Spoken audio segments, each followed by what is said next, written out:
Si Takemichi ay isang hindi kagwapuhan, walang silbing tol-unang lalaki na nag-aksaya ng kanyang buhay pagkatapos masawi ang kanyang unang kasintahan. Araw-araw siyang binubuli ng mga bata dahil halos hindi niya kayang bayaran ang kanyang renta. Gayunpaman, nang mapagtanto niyang masasawi siyang hindi nakakascore, isang kamay ang nagtulak sa kanya sa harap ng isang tren. Ngunit sa kanyang mga huling sandali, ang tanging naisip niya ay ang kanyang unang pag-ibig, si Hinata Takibana. Nang magkamalay siya, nakita niya ang isang mas batang bersyon ng kanyang sarili sa harap ng salamin. Kaya, nang tingnan niya ang date sa kanyang telepono, napagtanto niyang nakapaglakbay na siya 12 taon na ang nakalipas. Bagamat natutuwa siyang makita muli ang kanyang mga kaibigan noong bata pa, naalala niya ang mga pangyayari sa araw na ito. Bago pa niya sila mabigyan ng babala, bigla na lang silang tinambangan ng grupo ng mga third year na estudyante. Sinubukan ng pinakamaikling nakasalamin sa grupo na sabihin sa mga tulisan na lahat sila ay kaibigan ng kanilang pinuno, si Mas Arrow, ngunit ang isa sa mga tulisan ay natawa lamang sa kanyang pahayag bago inutusan si Mas Arrow na bumili ng ilang inumin para sa kanila. Habang nagpunta ang maliit na lalaki upang kumuha ng mga inumin, ang pangkat ni Takemichi ay halos pahirapan hanggang masawi, at wala ni isa sa kanila ang nakalaban. Habang naglalabas ang kanyang ilong ng ketchup sauce, naalala ni Takemichi kung paano bumaba ang kanyang buong buhay mula sa puntong iyon. Siya ay sumigaw sa Diyos ng mundong ito para sa pagpapabalik sa kanya ng isang kakilakilabot na pangyayari. Ngunit sa isang maikling sandali, ang imahe ng kanyang nobya sa middle school ay nagpakita sa kanyang memorya, at napagtanto ni Takemichi na ang kanyang pagkasawi sa hinaharap ay sanhi ng parehong grupo ng mga estudyante. Sa halip na sundan ang kanyang mga kaibigan pauwi, si Takemichi ay nagmadaling pumunta kay Hinata sa huling pagkakataon. Nang buksan ni Hinata ang pinto, nag-alala siya kung gaano kalala ang mukha nito. Dahil sanay na siyang tratuhin ng ganito palagi, hindi na napigilan ni Takemichi ang pag-agos ng luha. Nang sinubukan niyang umalis ng mabilis, pinigilan siya ni Hinata at sinabing dapat niyang ipagtapat sa kanya ang nangyari. Matapos umiyak kay Hinata na parang batang lalaki, pumunta si Takemichi para magmukmak tungkol sa kanyang buhay sa tabi ng swing set. Siya ay nag-ambala ng isang grupo ng mga lalaki na sinusubukang i-bully ang isang inosenteng estudyante. Naasar sa patuloy na pagsigaw, bumangon si Takemichi at sinuntok ang isa sa kanila sa mukha bago binasag ang isang walang laman na bote, at tinakat ang iba sa pamamagitan ng pagbabante na masisira ang kanilang mga baga. Nang makaalis na ang mga lalaki, pinayuhan ni Takemichi ang batang lalaki na panindagan ang sarili sa susunod. Pagkatapos nilang mag-usap, nagpakilala ang estudyante bilang nakababatang kapatid ni Hinata, si Nyato Takibana. Nang maalala na nasawi na rin si Nyato sa hinaharap, bumalik si Takemichi sa pagmukmak sa tabi ng palaruan. Ipinagtapat niya kay Nyato na si Hinata ang tanging babaeng minahal niya sa buong buhay niya. Nalilito sa pahayag na ito, sinabi sa kanya ni Takemichi na nagawa niyang maglakbay pabalik sa nakaraan pagkatapos makaligtas sa isang aksidente sa tren, at sa ilang kadahilanan, talagang naniwala si Nyato sa kanyang kaitakot-takot na kwento ng sci-fi. Gayunpaman, sinabi niya kay Nyato na protektahan ang kanyang kapatid sa lahat ng paraan na kinakailangan dahil sa eksaktong 12 taon mula ngayon, pareho silang masasawi ni Hinata pagkatapos mahuli sa isang mapanganib na digmaan. Nagulat si Nyato sa narinig nito, ngunit nang magkamayan silang dalawa para selyuhan ang pangako, biglang nag-activate ang isang time machine, at nagising si Takemichi na nasa isang silid ng ospital noong kasalukuyan. Iniisip niya kung panaginip lang ba ang lahat, ngunit pagkatapos ay napansin niyang walang mga pasa sa kanyang katawan, at isang misteryosong lalaki na nakasuot ng kulay gray na suit ang lumapit sa kanya, na nagsasabing siya ay si Nyato. Nagulat si Takemichi nang marinig ito, ngunit sinabi ni Nyato na sineseryoso niya ang kanyang mga salita noong araw na iyon, na pinilit siyang mag-aral ng mabuti at maging isang pulis upang maprotektahan ang kanyang pamilya. Gayunpaman, sa kabila ng pagligtas kay Takemichi mula sa aksidente sa tren, hindi nagawang protektahan ni Nyato ang kanyang kapatid na babae mula sa digmaan sa paaralan, at sinabi niya na si Takemichi lamang ang may kakayahang panatilihing buhay kay Hinata. Sa pagdala sa kanya pabalik sa kanyang bahay, sinabi ni Nyato kay Takemichi na ang kanyang kapangyarihan sa paglalakbay sa oras ay natatangi, dahil nakakapaglakbay lamang siya pabalik ng 12 taon sa nakaraan mula sa anumang naibigay na sandali sa kasalukuyan. Para masigurado na matagumpay ang kanilang planong iligtas si Hinata, pinilit ni Nyato si Takemichi na mapuyat magdamag sa pagbabasa ng lahat tungkol sa kilalang Tokyo Manjigang. Napansin ang kanyang reaksyon sa madugong imahe ng isang lalaki sa computer. Sinabi ni Nyato kay Takemichi na ang lalaki ay ang kanyang dating kapartner, na pinaslang matapos subukang makalusot sa hideout ng gang. Sinabi rin niya na ang tanging paraan para maiwasang masawi si Hanata ay ang bumalik si Takemichi sa nakaraan, at pigilan ang mga kasalukuyang pinuno ng Tokyo Manji Gang na magkita-kita sa nakaraan. Gayunpaman, hindi man lang alam ni Takemichi kung paano gamitin ang kanyang kapangyarihan sa simula, kaya sinabi sa kanya ni Nyato na ang susi sa pag-activate ng kanyang time traveler sequence ay para sa kanilang dalawa na magkamay muli. Bagamat naisip niyang medyo baliw si Nyato, desperado talaga si Takemichi na iligtas si Hanata kaya hinawakan niya ang kamay niya at muling nag-teleport sa nakaraan, sa kalagitnaan ng labanan. Nabigla na talagang gumana ang plano. Tiningnan ni Takemichi ang date sa kanyang telepono upang kumpirmahin ito, ngunit natigilan siya sa laban sa huling minuto, na nagpapahintulot sa kanyang kalaban na suntukin siya at nawalan siya ng malay. Nang sa wakas ay nagising siya, nasipa muli si Takemichi dahil sa pagkatalo niya sa laban, na nagpaalala sa kanya kung paano siya at ang kanyang mga kaibigan ay nagpaalipin sa biker gang hanggang sa umalis sila sa middle school. Ngunit nang sabihin ni Takemichi na gusto niyang makilala ang mga aktwal na pinuno ng kanilang gang, isa sa mga seniors, si Kiyama, ay hinampid si Takemichi ng baseball bat hanggang sa pumuti ang kanyang mga mata.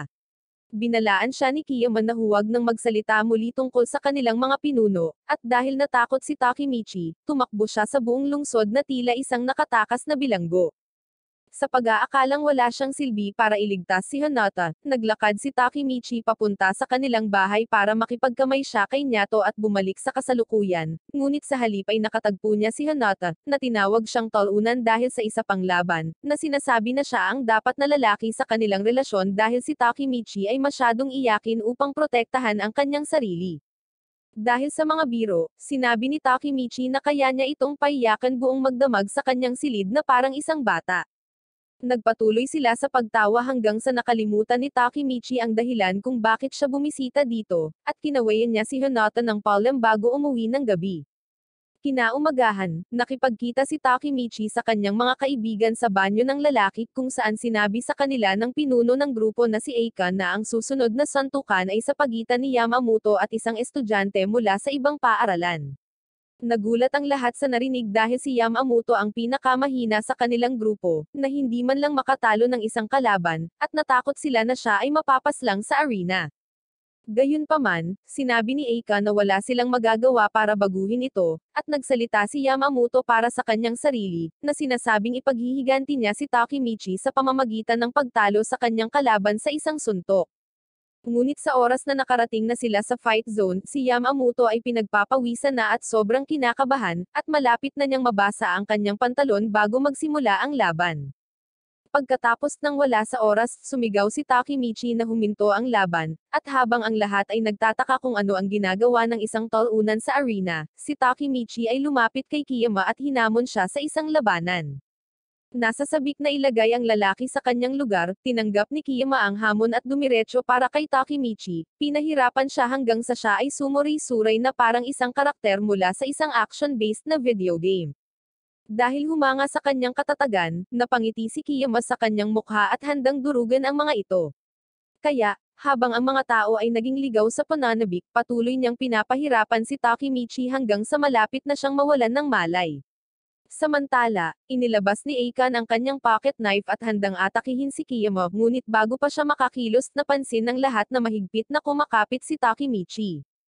Sa kabila ng lahat ng pagpapahirap, sinubukan siya ng kanyang mga kaibigan na mag-tap out sa laban, ngunit nanindigan lang si Takemichi at sinabing mananalo siya or masasawi sa pagsubok. Kaya, sumagot si Kiyama, na sinabing sisiguraduhin niya ito. Gayunpaman, bago mangyari ang anumang masama, isang matangkad na lalaki na may blonde na buhok ang dumating upang itigil ito, at pagkatapos na pagmasdan ang kanyang mga facial features, mabilis siyang nakilala ng mga lalaki bilang si Joaquin, ang vice commander ng Tokyo Manji Gang. Napansin nila ang isang maliit na nerd na naglalakad sa likuran niya, at pagkatapos yumuko ang lahat sa stadium para batiin ang nerd, nalaman ni Takemichi na siya si Meiki, ang Grand Commander ng Tokyo Manji Gang. Nilampasan ni Meiki si Kiyama at ang kanyang mga tauhan na parang isang grupo ng mga walang silbing insekto, bago humarap kay Takemichi at sinabihan siyang maging bago niyang kaibigan dahil sa kung paano siya nagpakita ng hilig sa larangan ng digmaan. Nagulat si Takemichi sa kanyang kahilingan, ngunit hindi na naghintay ng tugon si Meiki, at pinuntahan niya si Kiyama para pahirapan para sa pagsisimula ng walang silbing fight club bago lumabas ng arena kasama si Draken. Kinagabihan, pinuri ng mga lalaki si Takemichi sa pagtayo niya kay Kiyama at pagiging bagong bestie ni Meiki, ngunit nag-aalala si Takemichi na na-level lang niya ang kanyang errand boy rank. Habang ang iba naman ay abala sa kalokohang sinabi ni Akon kay Takemichi kung paano niya gustong tapusin si Kiyama sa laban, at pinasalamatan niya ito sa pagligtas sa kanilang mga sarili mula sa mga biker boys na iyon. Sa kanyang pagpunta sa paaralan kinaumagahan, nahihirapan si Takemichi na idilat ang kanyang mga mata, ngunit nang lumapit si Hinata sa kanya, sinabing magde-date sila mamaya sa araw na iyon, ang bida ay mabilis na nabuhayan ng loob. Habang nagpupumilit na mag-focus sa klase, narinig ni Takemichi ang isang malakas na ingay na nagmumula sa labas, at halos mawalan siya ng malay nang pumasok si Meiki sa silid-aralan, na hiniling na sumama sa kanila at mag-hangout. Napansin din niya na nag-iisang natalo ni Drocky ng lahat ng mga third-year na estudyante, at pinahiga ng Vice Commander ang mga natalo na humiga sa lupa bago sila tapakan na parang floor mat. Sinubukan ni Takemichi na sabihin sa kanila na mayroon na siyang plano, ngunit habang nagulat ang lahat nang makita ang mga pinuno ng Tokyo Manjigang sa kanilang paaralan, lumapit si Hinata sa kanila at sinampal si Meiki sa mukha. Hinawakan ang kamay ni Takemichi, hinayla siya ni Hinata palayo sa mga nambubuli, ngunit pinigilan siya ni Draken, sinabing puputulan niya ang mga walang silbing braso nito at gagamitin ito para sa ilang kaganapan sa gabi. Gayunpaman, dahil nangako si Takemichi na laging paprotektahan si Hinata, pinisil niya ang balikat ni Draken at sinabihan siya na bitawan ang kanyang babae, na sinasabing siya ang taong hinding-hindi niya kayang isuko. Dahil sa pagkadismaya sa kanyang pagkakanulo, sinabi ni Meiki na oras na para makilala ni Takemichi ang mga Diyos, at habang naglalakad siya para tapusin ang kanyang walang silbing buhay, sinabi ni Takemichi na mas mahalaga si Hinata sa kanya kaysa sa kanilang kalokohang pagkakaibigan. Inis sa kanyang simpleng sinabi, lumapit si Meiki para suntukin ang kanyang hindi kagwapuhan na mukha, ngunit tumigil sa kalagitnaan bago tumawa at tinawag na tulale si Takemichi sa pag-aakalang masasaktan siya nito dahil sa isang babae. Habang gulat na gulat pa rin siya sa nangyari, tinawag ni Draken si Takemichi na isang alpha male dahil sa pagtayo niya at pagtatanggol sa kanyang babae, kahit na malinaw na laban sa kanya ang posibilidad. Napagtanto na nabigla siya, humingi ng paumanhin si Hinata kay Meiki sa pagsampal sa kanya ng ganoon, ngunit sinabi niya sa kanya na huwag mag-alala dahil iginagalang niya ang sinumang babae na sapat na matapang na humarap sa isang lider ng gang. Pagkaalis niya, sinabihan ni Meiki si Takemichi na alaga ang mabuti si Hinata dahil loyal siya, at lumabas sila para tangkilikin ang simoy ng hangin habang nakasakay sa kanilang mga bisikleta sa parke. Sa pagtatanong kung bakit siya ang pinili niya bilang isang kaibigan, sinabi ni Meiki na ipinaalala sa kanya ni Takemichi ang kanyang nasawi na kapatid na mahilig makipag-away sa mga lalaki na mas malakas kaysa sa kanya. Huminto upang panoorin ang ginintoang paglubog ng araw, sinabi ni Meiki na nagplano siyang magdala ng bagong panahon ng revival sa Tokyo Manjigang at gusto niyang maging malaking bahagi nito si Takemichi. Matapos silang sumakay ni Draken sa kanilang mga bisikleta, naglakad si Takemichi pauwi, iniisip kung paano magiging responsable ang isang kasing among mukhang ni Meiki sa pagkasawi ni Hinata sa hinaharap. Nang sumunod na araw, lumabas sina Takemichi at Hinata para mamili, ngunit matapos mapagtanto na ang mga marka ng kanyang kasintahan ay kasing kaayla-hilakbot ng kanyang mga backshot, nagpa siya si Hinata na tulungan siyang mag-aral para sa paparating na pagsusulit. Pumunta sila sa kanyang lugar, at hindi napigilan ni Takemichi ang kanyang pananabik sa ganda ng silid, ngunit dumating ang nanay ni Hinata na may dalang inumin habang nagtatanong kung magne-Netflix and chill lang sila. Dahil nahiya sa sinabi ng kanyang ina, pinalayas ni Hinata ang matandang babae, at pagkatapos mag-aral ng mabuti buong magdamag kasama si Takemichi, pinasalamatan niya ito sa pagligtas sa kanyang kapatid mula sa mga tulisan noong isang araw. Sinabi niya na naimpluwensyahan niya ang kanyang kapatid sa isang malaking paraan, dahil ang lahat ng napag-usapan ngayon ni Nyato ay kung paano niya gustong maging isang mahusay na pulis sa hinaharap. Tuwang-tuwa si Takemichi na marinig ang kwento sa likod kung paano naging pulis si Nyato, ngunit tinitigan lang siya ni Hinata ng may cute na mga mata, sinabing nagbago na siya ng tuluyan sa walang ingat at immature na lalaki na kilala niya noon. Awkward na tumawa si Takemichi para iwasang mabulalas ang kanyang sikreto ng hindi sinasadya, at nang mapansin ni Hinata ang mga paputok sa labas, niyaya niya itong panoorin ang mga ito nang magkasama sa rooftop. Sinamantala ni Takemichi ang mood, lumapit si Takemichi kay Hinata at hinawakan ang malalambot nitong mga kamay, ngunit nang tumalikod ito para titigan ang magandang mga mata nito, napagtanto ni Takemichi na sa halip ay hawak niya ang kamay ni Nyato. Kaya, sa isang iglap, ang pagkakasunod-sunod ng oras ay naging aktibo, at natagpuan ni Takemichi ang kanyang sarili sa kasalukuyan, sumisigaw kay Nyato para sa paglitaw sa maling oras at pagiging isang walang silbing kasamahan. Gayunpaman, natuwa si Nyato na talagang gumana ang kanyang handshake theory, at bagamat nagalit siya kay Takemichi dahil hindi sinasadyang bumalik, sa wakas ay nakrak niya ang code para ma-unlock ang kanyang kapangyarihan. Sa pagtatanong kung nahanap niya ang alinman sa mga pinuno ng gang, sinabi ni Takemichi na nakipagkita siya kay Meiki, ngunit tila napaka-inosente ni Meiki para sa lahat ng malalaking krimen na ginawa ng kasalukuyang gang. Nainis si Nyato sa kanyang pahayag dahil naniniwala siyang si Meiki ang nagsimula ng digmaan na humantong sa pagkasawi ng kanyang kapatid, ngunit sinabi ni Takemichi na gusto niyang makilala ang kasalukuyang si Meiki at makipag-usap sa kanya. Naniniwala siya na maaaring may ibang gumawa kay Meiki para maging isang walang awa na asasin, at dahil humanga si Nyato sa kanyang pagtitiwala, pumayag siyang tulungan si Takemichi na mahanap ang pinuno ng gang. Matapos suriin ang maraming file at webpage, sa wakas ay nakahanap si Nyato ng isang bagay na kapaki-pakinabang. Ngunit nang lumakad si Takemichi para tingnan ang screen, laking gulat niya nang makitang miyembro na ng Tokyo Manigang si Akon. Nagulat din si Nyato sa narinig na balita dahil maraming taon nang naaresto si Akon dahil sa pag-atake kay Kiyama. At doon nila napagtanto na ang maliit na karanasan sa paglalakbay sa oras ni Takemichi ay nagbago sa kasalukuyan, dahil si Akon ay isa na ngayong top G sa gang. Sinabi ni Nyato na ang paghahanap sa kanya ay ang kanilang tiket para makilala si Meiki, kaya pumunta sila sa lumang apartment ni Takemichi para kunin ang numero ng kanyang telepono. Ngunit nang pumasok si Nyato sa silid, ilang segundo na lang ang layo niya mula sa pagkalat ng sakit dahil sa kasuklam-suklam na lugar. Kaya lumabas siya para kumuha ng face mask at isang pares ng guwantes para sa proteksyon. Sa kalaunan ay natagpuan ni Takemichi ang libro kung saan iniimbak niya ang lahat ng kanyang mga alaala sa paaralan, at pagkatapos ay dahil ang numero ni Akon sa kanyang telepono, sila ay itinuro sa isang 5-star hotel na matatagpuan sa downtown. Medyo naghinala si Nyato na iimbitahin lang sila ni Akon sa kanyang hotel sa ganoong kaikling panahon, at sinubukan niyang balaan si Takemichi na manatiling alerto. Ngunit si Takemichi ay hindi handang makinig. Habang naglalakad sa entrance door, si Takemichi ay nagulat nang makita ang napakagandang mga babae, ngunit hindi siya umimik at sinabi sa manager na narito sila upang makita si Akon. Matapos kumpirmahin ang kanilang mga pangalan sa listahan, dinala sila ng manager sa lounge kung saan nagkita sila ni Akon, na ngayon ay mukhang isang rap artist na kakasali lang sa Squid Game. Dinala niya si Takemichi sa bubong para sa isang pribadong pag-uusap, at pagkatapos silang dalawa ay matapos na makipag-usap sa mga lumang panahon, sinabi ni Takemichi na si Akon ay halos nabubuhay sa pangarap na buhay kumpara sa kanya. Ngunit sumagot si Akon, na nagsasabing may mga bagay na hindi kayang bilhin ng pera. Nagulat siya kay Takemichi sa pagsasabi sa kanya na alam niya ang lahat tungkol sa kung paano naging pulis na ngayon ang kapatid ni Hinata. Gayunpaman, nakuha ni Takemichi ang pinakamalaking pagkabigla sa kanyang buhay nang ihayag ni Akon sa kanya, na siya ang nagtulak sa kanya sa riles ng tren ng hapong iyon nang siya ay muntik ng masawi. Ngunit kahit papaano, dumating si Nyato sa tamang oras upang iligtas ang kanyang sarili.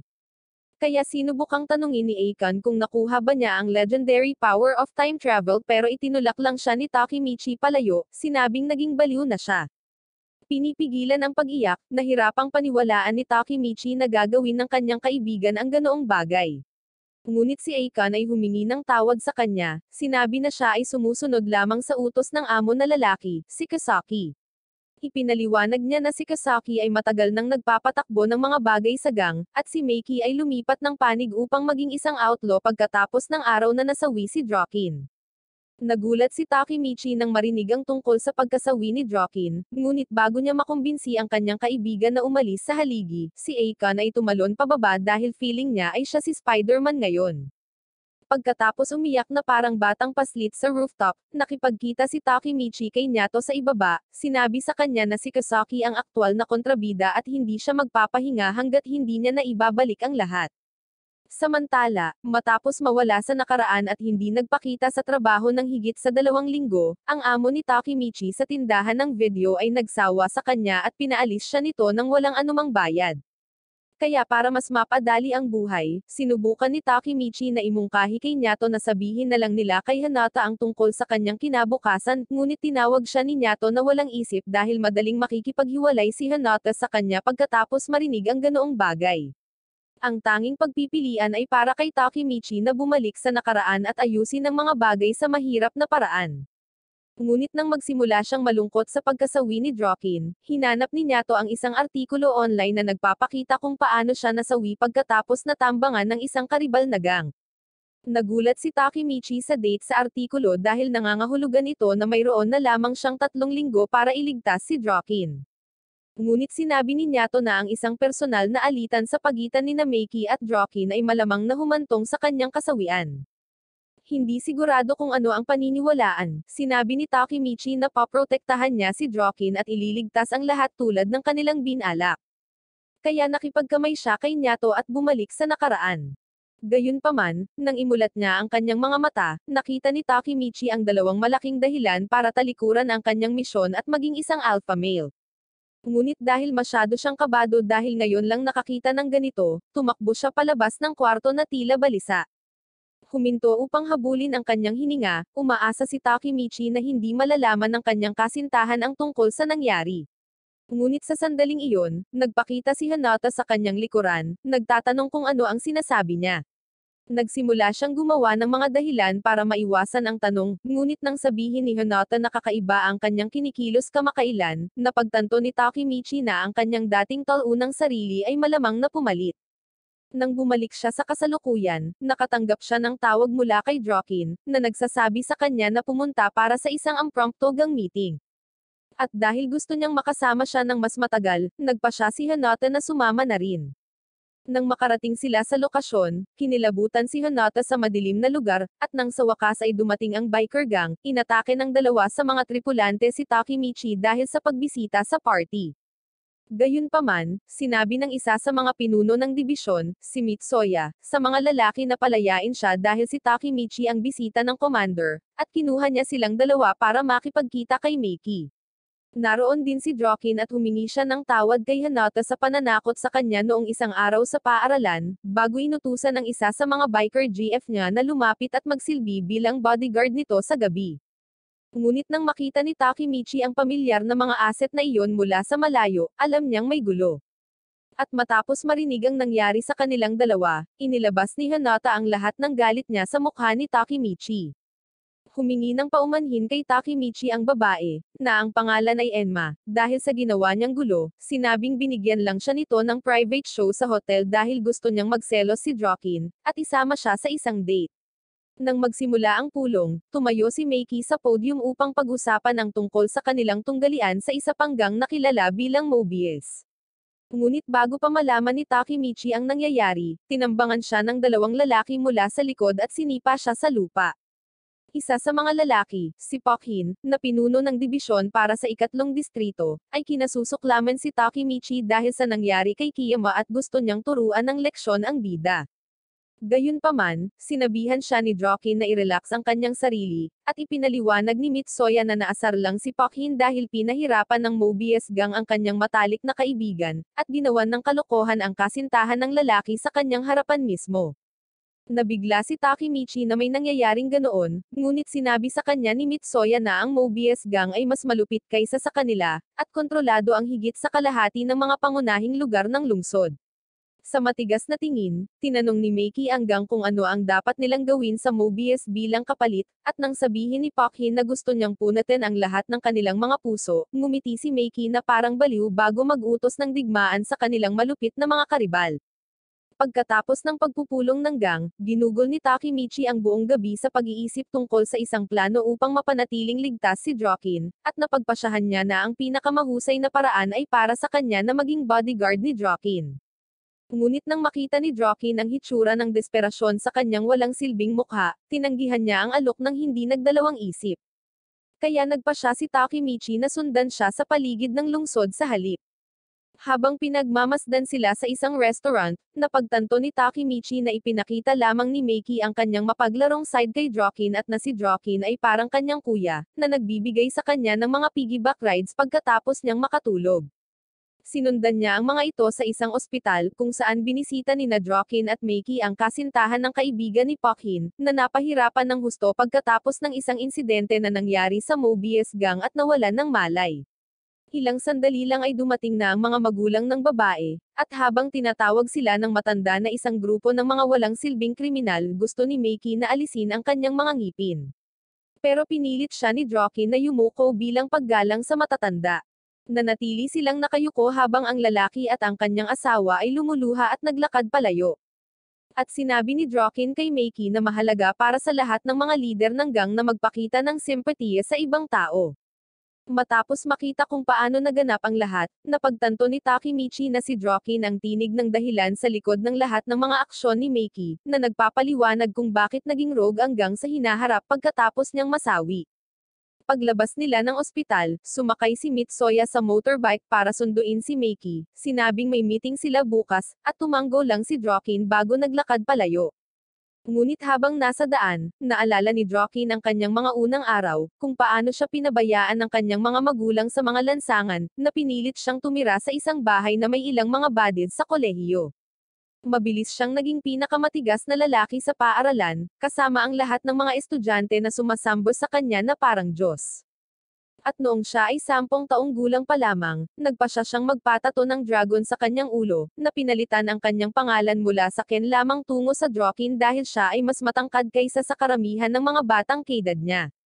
Madaling nadominahan ni Joaquin ang lahat sa isang laban, ngunit nang mabalitaan ito ng mga seniors, dinala nila si Joaquin sa kanilang lihim na pugad, nagbabala sa kanya na panatilihing kontrolado ang kanyang gawi sa pakikipaglaban. Bilang parusa sa kanyang mga ginawa, sinabi ng mga seniors kay Joaquin na hanapin ang isa pang estudyante sa ikapitong baitang na nagdudulot din ng maraming kaguluhan kamakailan at dalhin siya sa kanila. Tila, tinalo ng lalaki ang pinuno ng isang gang sa high school, at nang sumugod si Joaquin upang hanapin ang Wonder Kid na ito, nasasabik siya sa katotohanan na may isang tao na sa wakas ay makakapantay sa kanyang lakas. Gayunpaman, nang sa wakas ay matagpuan siya ni Joaquin, nagulat siya nang makitang ito ay isang maikling bata lamang na walang muscles, at nagtaka siya kung paano nagawang ibagsak ng munting lalaki na ito ang isang buong hukbo ng mga matatandang lalaki. Ipinakilala ng bata ang kanyang sarili bilang si Meiki, at natakot si Joaquin na dadalhin siya sa isang maagang libingan. Ngunit nang makabalik sila sa hideout, ginulat ni Meiki ang lahat sa pamamagitan ng paghampas ng kanyang paa sa mukha ng lider ng gang. Sa sobrang takot sa kanyang mga kakayahan, ang iba pang mga tripulante ay tumakbo para sa kanilang mahal na buhay, ngunit nanatili si Joaquin dahil sa pagiging cool ni Meiki, at silang dalawa ay naging matalik na magkaibigan sa ilang sandali. Sa kasalukuyan, lumabas sina Takemichi at Nyato upang matuto ng higit patungkol sa mga tripulante ng Mobius, ngunit nang matagpuan nila ang dating pinuno ng gang, nagulat sila nang makitang ang lalaki ay isa ng construction worker. Nang makipagkita sa kanya sa isang restaurant, ang lalaki, na ang pangalan ay Asiko, ay mukhang napakahiyang-hiya at reserbado noong una. Ngunit nang tanungin siya ni Nyato tungkol sa pagkasawi ni Joaquin, hinampas niya ang mesa at sinabing wala siyang alam tungkol dito.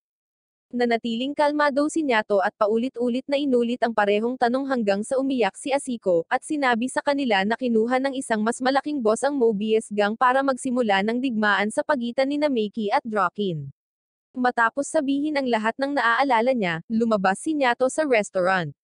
At nang makabalik sila sa opisina, sinabi ni Nyato na ang tanging solusyon ay bumalik si Takemichi at pigilan ang dalawang gang na mag-away. Ngunit nang bumalik siya sa nakaraan, laking gulat ni Takemichi nang makita ang kanyang sarili na nakasakay sa bisikleta kasama si Akon, at doon niya napagtanto na ang tunay na Akon mula sa kanyang pagkabata ay patuloy na mabubuhay. Pinayuhan niya si Eika na seryosohin ang kanyang buhay, at tumuon sa kanyang mga pangarap na magkaroon ng isang celebrity hair salon sa hinaharap bago tumakbo upang hanapin si Meiki at ang iba pang miyembro ng gang. Nang makarating siya sa abandonadong gusali kung saan ginanap ang pagpupulong, sinubukan ni Takemichi na sabihin sa mga pinuno na kanselahin ang laban, ngunit nagalit si Pokhin at sinimulan siyang itaboy dahil sa pagiging isang nakakainis na peste. Sinabi ni Meiki na ang desisyon na labanan ang Mobius Gang ay pinal, ngunit nang si Takemichi ay bumagsak sa lupa at nagsimulang magmakaawa na parang isang talunan, sinabi ni Drokin na dapat silang magsaliksik bago pumunta sa labanan.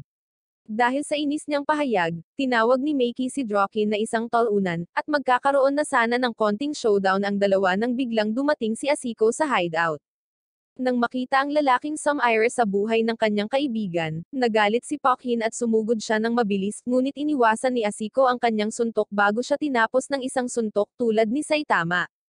Sinabi ni Asiko na narinig niya ang lahat tungkol sa kanilang mga plano, at dahil mahilig siyang lumaban ng marumi, nagpasya siyang dalhin ang digmaan sa kanila sa halip, kasama ang kanyang hukbo ng 50 lalaki. Bagamat mas marami sila, hindi nagpatinag ni Meiki, at tumayo siya para harapin si Asiko, tinawag siyang duwag sa pagdadala ng isang buong batalyon upang labanan ang isang grupo ng mga estudyante sa middle school. Si Takemichi naman ay patuloy na nakatitig kay Asiko, nagtataka kung paano siya naging talunan sa hinaharap. Nang mapansin ito ni Asiko, lumapit ito sa kanya at sinuntok ang nakakatuwang tingin sa kanyang mukha.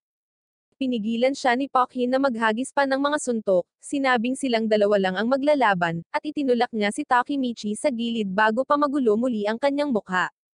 Sinabihan ni Meiki si Takemichi na maupo at manood sa laban, ngunit pinahirapan ni Asiko si Pokhin ng sobra kaya nawalan ito ng malay matapos makatanggap ng malalakas na pag-atake. Sa huli ay nahulog siya sa mga balikat ni Meiki, at pagkatapos na ay lapag si Pokhin sa sahig upang magpahinga, si Meiki ay lumapit kay Asiko at pinabagsak siya sa lupa gamit ang kanyang signature kickboxing move. Nagulat ang lahat sa silid, at sinabi ni Meiki na hinding-hindi matatalo ang kanyang gang sa kanila sa loob ng 1,000,000 taon. Ngunit hindi pa tapos si Asiko, kinuha niya ang isang basag na bote bago dumiretso kay Meiki. Gayunpaman, dumating si Drokin sa tamang oras upang harangan ang kanyang dinadaanan, at inipit niya ang kanyang tuhod sa tiyan ni Asiko bago hinayaang mahulog at mabasag ang bote. Matapos ilagay ang takot sa isipan ng mga tripulante, sumigaw si Drokin na dahil natalo ni Meiki ang napakahinang leader nila, lahat sila ay opisyal nang naging miyembro ng Tokyo Manji Gang. Nagulat si Takemichi na talagang nanalo sila, ngunit sa sandaling iyon, narinig ng lahat ang mga sirena ng pulis sa labas, at alam nilang oras na para tumakas. Kaya, sinabi ni Drokin sa mga Mobius na bumalik at isama si Asiko, ngunit biglang bumangon si Pokhin at tinusok sa likod si Asiko gamit ang kanyang pocket knife. Kaya, itinulak siya ni Drokin sa lupa bago niya ito mapaslang at ilagay silang lahat sa gulo. Nagulat ang lahat sa ginawa niya, at dahil papalapit na ang mga pulis sa kanilang pinagtataguan, sinigawan ni Meiki si Pokhin na tumakbo kasama sila. Ngunit sinabi ni Pokhin na siya ay mananatili at isusuko ang kanyang sarili sa pulisya. Nang walang oras na natitira, hinawakan ni Drokin si Meiki at tumakbo palabas ng shed, kasama si Takemichi na sumusunod sa likuran nila. At nang dumating ang mga pulis, inaresto nila si Pokhin at lahat ng iba pang mga Mobius guys na nasa paligid pa rin. Sa daan, nagsimulang makaramdam ng pagkahilo si Takemichi, at nawalan siya ng malay sa gitna ng kalsada, ngunit sa kabutihang palad, nang magising siya sa ospital kinabukasan, naroon si Enma upang bigyan siya ng bitamina upang manatiling aktibo. Nagulat si Takemichi na talagang nanalo sila, ngunit sa pagtatanong sa kanya tungkol sa iba pang miyembro ng gang, naging emosyonal si Enma, na sinabing nag-away sina Drokin at Meiki dahil sa isyu ng pag-aresto kay Pokhin, na naging sanhi ng pagkakahati ng buong gang sa dalawa. Sa wakas ay naunawaan ni Takemichi ang sinabi ni Asiko sa kanila sa restaurant, at kinasusuklaman niya ang kanyang sarili dahil nakatulog siya sa napakahalagang sandali. Ngunit talagang nalungkot si Enma sa lahat, kaya napaupo siya sa kondongan nito habang umiiyak, at nang dumating si Hinata para batiin si Takemichi, laking gulat niya nang makita siyang kasama si Enma, na nagdadalamati pa rin, kaya sinuntok niya ito pabalik na nawalan ng malay. Nang makauwi siya, naboring si Takemichi kaya natapos niya ang isang buong set ng puzzle kaya lumapit ang mga kaibigan niya para samahan siya at sabihin sa kanya ang masamang balita tungkol sa Tokyo Manji Gang. Gayunpaman, lahat sila ay nagsimulang tumawa sa kanyang mukha, na nagsasabi na ang pag-aaway ni Maki at Joaquin ay isang maliit na bagay na palaging nangyayari, at kaya't hindi ito maaaring maghiwalay sa gang. Sa sandaling iyon, biglang pumasok si Joaquin sa pintuan na may hawak na pakwan, at nang matapos silang kumain, sinabi niya kay Takemichi na si Pakhin ay makukulong ng isang buong taon. Sinubukan siyang habulin ni Takemichi para malaman kung bakit, ngunit nang makarating sila sa labas, nakatayo si Meiki sa tapat ng bahay, at nagsimula silang magtalo kung sino ang mas mabuting kaibigan ni Takemichi. Sa takot na baka may mangyari pang mas malala, sinubukan ni Takemichi na sabihin sa kanila na mag-relax, ngunit hinawakan ni Joaquin ang kanyang kamiseta at ililipat na sana ang pananalaki sa kanya. Kaya, nagalit si Meiki at binato siya ng berdeng bisikleta. Ang dalawa sa kanila ay patuloy na naghagisan ng mga bagay-bagay sa isa't isa, sinisira ang lahat ng mahalagang alaala ni Takemichi, at nang ito ay sobra-sobra na para sa kanya upang mahawakin, si Takemichi ay nag-transform sa isang firebender at handang sunugin sila ng buhay. Sinubukan niyang suntukin si Meiki sa mukha ngunit sa halip ay nahulog sa isang tambak ng basura, at nang makabangon siya, gusto ni Takemichi na sakalin si Joaquin na parang manok, ngunit mabilis na dumating ang kanyang mga kaibigan upang pigilan siya sa paggawa ng isang bagay na kabaliwan. Pagod na makita silang nakikipaglaban sa isa't isa, si Takemichi ay bumagsak na umiiyak na sinasabi na ang kanilang away ng pusa ay magiging dahilan kung bakit ang buong gang ay naging rogue sa hinaharap. Gayunpaman, walang nakaintindi sa kanyang sinasabi, at nang sabihin ni Meiki kay Takemichi na may isang piraso ng dumi na nakadikit sa kanyang buhok, sa halip ay pinagtawanan siya ng lahat, at ang mga lalaki ay biglang naging magkaibigan muli. Pumunta sila sa park kung saan humingi ng tawad sina Meiki at Joaquin sa isa't isa, at napagtanto ni Takemichi na nag-aaway lang sila dahil sa magkasalungat na opinyon tungkol sa nangyari kay Pakhin. Habang ipinagdiriwang niya ang tagumpay ng kanyang misyon, nakipagkita ang mga babae kay Takemichi, at pagkatapos na maraming panghihikayat mula kay Enma, hiniling siya ni Hinata na maging kadate niya para sa Dragon Festival. Nagulat si Enma na nagkabati na ang mga lalaki, ngunit sinabi sa kanya ni Joaquin na hindi naman totoo ang laban sa simula. At habang nag-uusap ang mga babae tungkol sa festival, sumama si Takemichi sa mga lalaki para maglaro ng soccer at magsaya. Kinabukasan, sa pagdiriwang, dumating ang mga babae sa kanilang magagandang damit, at habang si Takemichi ay sobrang excited na makita si Hinata, si Joaquin ay hindi nagbigay ng pakitungkol sa suot ni Enma. Sinabi ni Hinata na gusto niyang maging mag-asawa sina Enma at Joaquin, at nang tanungin ni Takemichi kung paano silang dalawa ay naging magkaibigan, sinabi niya na si Enma ay isang mabuting tao na desperado lang para sa atensyon ng mga lalaki. Gayunpaman, hindi nakalimutan ni Hinata ang lahat tungkol sa kanyang maliit na pribadong palabas kasama si Enma, at upang tabyusan ang kanyang sarili, sinabi niya na kailangan niyang manalo ng isang espesyal na premyo para sa kanya sa lokal na shooting game. Ngunit si Takemichi ay hindi mahusay sa pagkuha ng kanyang shot sa parehong mga babae at sa mga laro, kaya siya ay natapos na gumawa ng kabalisaan sa kanyang sarili at nasayang ang lahat ng kanyang pera nang hindi nanalo ng isang premyo. Pinagtawanan siya ni Hinata sa kanyang kamalasan, ngunit nang magsimulang bumuhos ang ulan, mabilis silang tumakbo sa kagubatan upang maiwasang mabasa, at napagtanto ni Takemichi na sa paanuman sila ay nag-iisa. Dahil ang kanyang asset ay nagiging mas matigas kaysa sa mga puno sa paligid, nagpa siya si Takemichi na samantalahin ang sitwasyon at gawin ang isang bagay, pero biglang tumunog ang kanyang telepono. Sinabi ng kaibigan niya sa kanya na ang ilan sa mga miyembro ng gang ay hindi masyadong masaya sa muling pagsasama-sama at naplano nilang salakayin si Joaquin mamaya sa gabing iyon, ngunit nabigla si Takemichi dahil naisip niyang naayos na niya ang lahat. Bagamat si Takemichi ay may kaila-hilakbot na kaso sa mga kalalakihan, napilitan siyang iwan si Hinata at sa halip ay hanapin si Joaquin, habang sinusumpa ang kanyang sarili sa daan dahil sa pagkagambala sa pagdiriwang.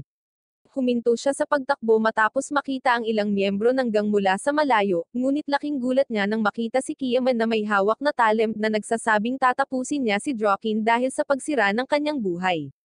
Nag-isip si Takemichi kung ano ang gagawin sa impormasyong ito, ngunit biglang nahanap siya ng isang miyembro at kinaladkad siya sa kanila, habang ang iba pang mga lalaki ay pinagtatawanan siya, inutusan siyang kumuha ng mga inumin tulad ng ginawa nila sa kanyang pinsan. Sinubukan niyang bumangon para labanan si Kiyama, ngunit nang maalala ni Takemichi na talunan lang siya ng walang tulong ni Maki at Drokin, nagsimula siyang humingi ng tawad habang sinisipa nila ang kanyang sarili sa lupa.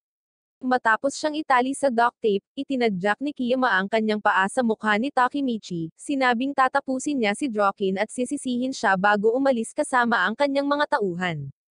Sa kabutihang palad, natuntun siya ni Hinata, at nang tanggalin niya ang tape sa kanyang bibig, sinabi sa kanya ni Takemichi na iwan siya doon upang masawi dahil siya ay isang walang silbing kabiguan na iligtas ang buhay ng sinuman.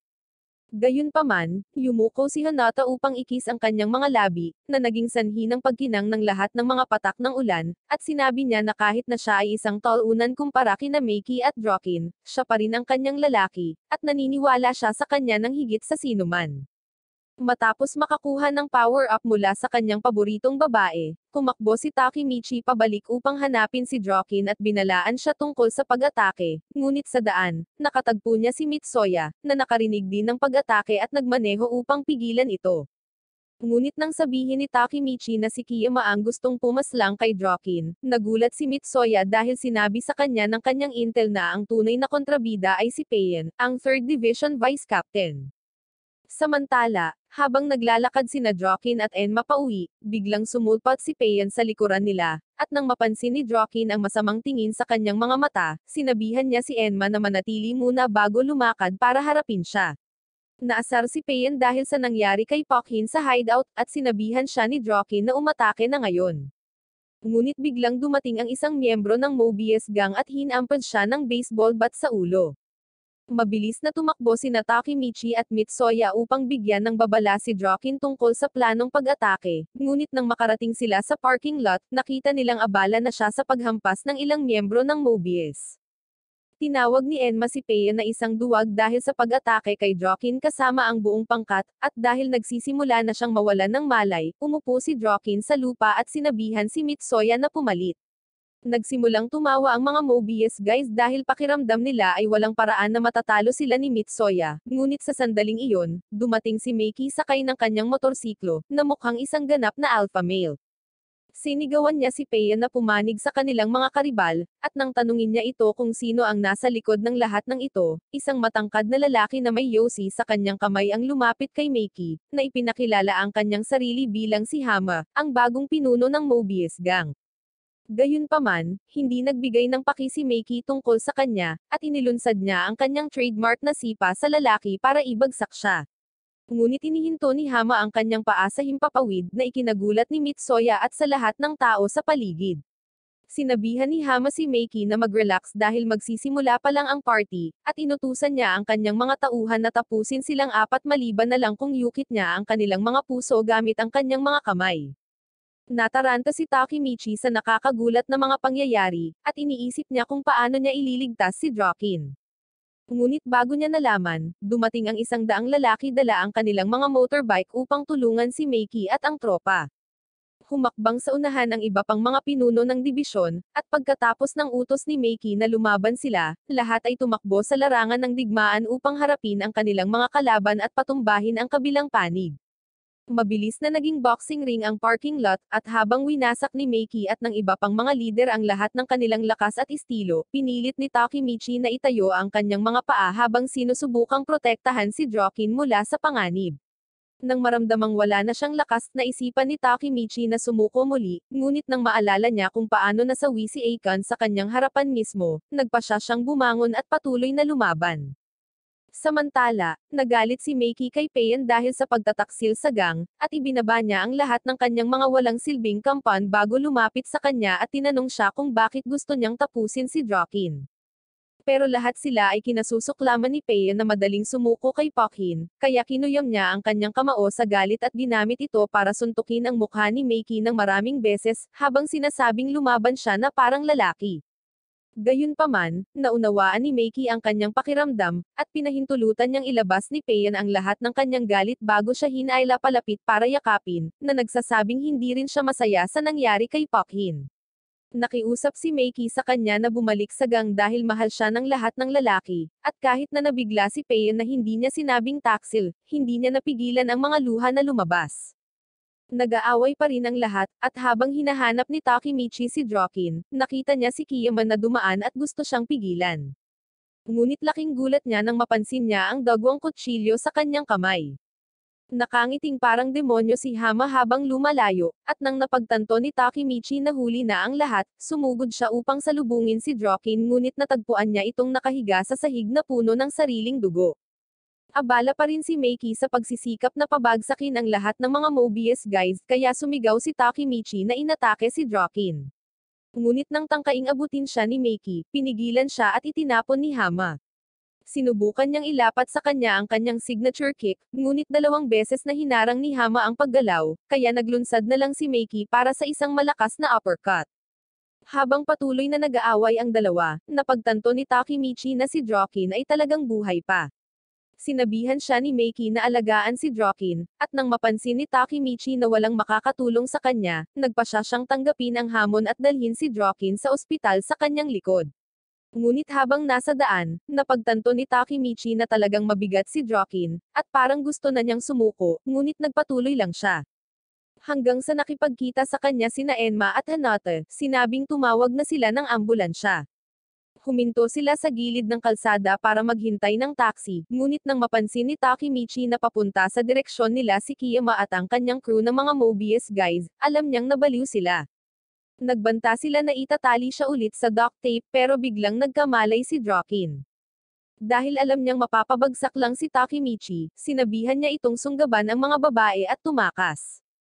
Gayunpaman, nang maalala niya kung paano siya naging talunan sa buong buhay niya, nanindigan si Takemichi at sinabihan ang mga babae na manatili muna bago lumakad para harapin si Kiyama at ang kanyang mga tropa, na nagpapaalala sa kanya tungkol sa kanilang epikong awayan sa Fight Club. Hinamon ni Takemichi si Kiyama sa isang rematch, at nang napagtanto ng kanyang mga kaibigan na seryoso siya, sinimulan nila siyang tayaan, na nagsasabing matatalo niya si Kiyama. Dahil sa hinimok ng mga salita ng kanyang kaibigan, si Takemichi ay sumugod sa pag-atake, ngunit nakalimutan ng bida na suriin ang sandata ng kanyang kalaban, at natusok siya sa kamay gamit ang isang pocket knife. Nagawa niyang alisin ang talim mula sa kanyang palad, ngunit si Takemichi ay wala pa ring kapangyarihan para makatama ng isang suntok kay Kiyama. Kaya't nagpasya siyang magbago ng mga diskarte at sa halip ay tinakal siya sa lupa, ngunit si Kiyama ay matibay na parang isang bato at patuloy siyang nakatayo.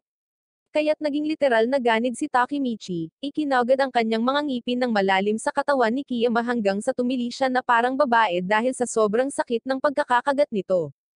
Nagawa niyang umakyat sa likod ni Kiyama, at si Takemichi ay patuloy na pinipisil ang kanyang leeg sa sobrang higpit ng headlock hanggang sa mawalan ng malay si Kiyama, at pareho silang bumagsak sa lupa.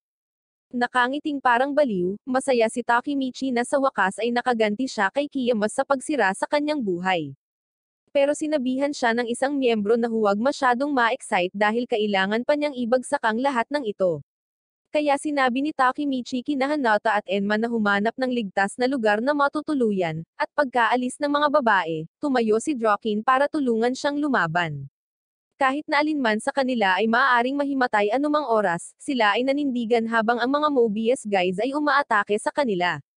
Ngunit pagkatapos, out of nowhere, nagpakita si Akon at sinuntok ang lalaki sa mukha, pagkatapos ay dumating din ang iba pang mga lalaki upang makipaglaban.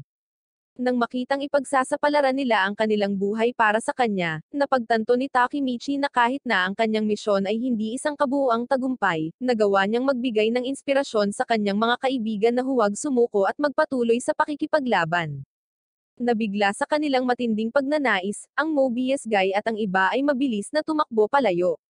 At nang matapos ang mga lalaki sa pagdiriwang ng kanilang tagumpay, dumating sina Enma at Hanata kasama ang mga paramedic upang dalhin si Jokin sa ospital. Samantala, pabalik sa parking lot, nakatayo pa rin si Meiki na parang hindi natatalo na kampyon. At dahil pagod na pagod si Hama para makipagsabayan, tinawagan niya ang isa niyang biker dude para kunin siya. Nagsimulang tumakas ang lahat upang maiwasang mahuli ng pulis, at binalaan ni Hama si Meiki tungkol sa pagdating ng isang bagong gang na may malalakas na crew bago sumakay sa kanyang motorsiklo. Sa loob ng ambulansya, patuloy na nagdadasal si Takemichi na gumaling si Jokin, ngunit bigla itong nagising at iniunat ang kanyang kamay sa kanya, sinabihan siyang alagaan si Meiki bago siya mag-flatline dahil sa atake sa puso. Sinubukan ng mga paramedic na buhayin siya gamit ang CPR, ngunit walang tagumpay. Kaya nang makarating sila sa ospital, si Joaquin ay isinugod sa operating room para sa isang emergency na operasyon sa puso. Sinabi niya sa iba ang nangyari, at hindi na napigilan ni Enma ang sarili na umiyak. Ngunit nang dumating si Makey sa ospital, nagpanggap siyang ayos lang ang lahat upang maiwasang ipakita ang kanyang tunay na emosyon. Nakatitig sa operating room, sinabi ni Makey sa lahat na manatiling kumpiyansa at panatilihin ang kanilang pag-asa, dahil si Joaquin ay masyadong palaban para masawi sa isang ospital matapos na atakihin ng isang taksil. Na-inspire si Takemichi at ang iba pa sa kanyang mga salita, at pagkatapos ng ilang oras sa waiting room, sa wakas ay lumabas na ang mga doktor, sinabi sa kanila na matagumpay ang operasyon ni Joaquin. Nasa sabik sa mabuting balita, tumakbo si Mitsuya at ang mga lalaki upang sabihin ito sa mga miyembro ng gang. Ngunit nang mapansin ni Takemichi na nakatayo pa rin si Payan, sinabi niya sa kanila na nahihiya siyang harapin ang mga tripulante matapos maging isang taksil. Gayunpaman, sinabihan siya ni Mitsuya na huwag mag-alala tungkol dito dahil naiintindihan nilang lahat ang kanyang mga dahilan. Pero sa kabila ng naisip niya, si Joaquin talaga ang may malasakit kay Pakhin. Sinabi niya na habang abala ang mga inmates sa kanya sa ilang mga pangpresong bagay, si Joaquin lang ang araw-araw na sumusunod sa kanyang mga magulang para bisitahin siya at magdala ng mga regalo. Sinabi ni Mitsuya kay Payan na humingi ng tawad kay Joaquin at sa iba pa pagkatapos ng lahat. At habang nasa labas si Takemichi kasama ang mga babae, napagtanto niya na matagumpay niyang natapos ang misyon na ibinigay sa kanya ni Nyato. Pero nang mapansin niyang wala si Makey sa tropa, tumakbo siya sa paligid para hanapin siya hanggang sa matagpuan niya itong umiiyak sa labas ng kwarto ni Joaquin matapos itago ang kanyang emosyon sa buong gabi. Isang linggo pagkatapos ng laban, naging lokal na kampyon si Takemichi sa mga lansangan. Ngunit nang pumunta siya upang batiin si Joaquin sa ospital, pinagtatawanan ni Joaquin ang kanyang kasuutan at tinawag siyang tol-unan dahil sa pagiging hype sa isang panalo. Inis sa kanyang saloobin, sinabi ni Takemichi kay Joaquin na karapat-dapat siyang makaramdam ng mabuti pagkatapos ng pagiging tol-unan ng mahabang panahon. Pero ginugulo lang siya ni Joaquin, at tinuro niya ang isang bag sa lupa, sinabing regalo iyon ni Makey.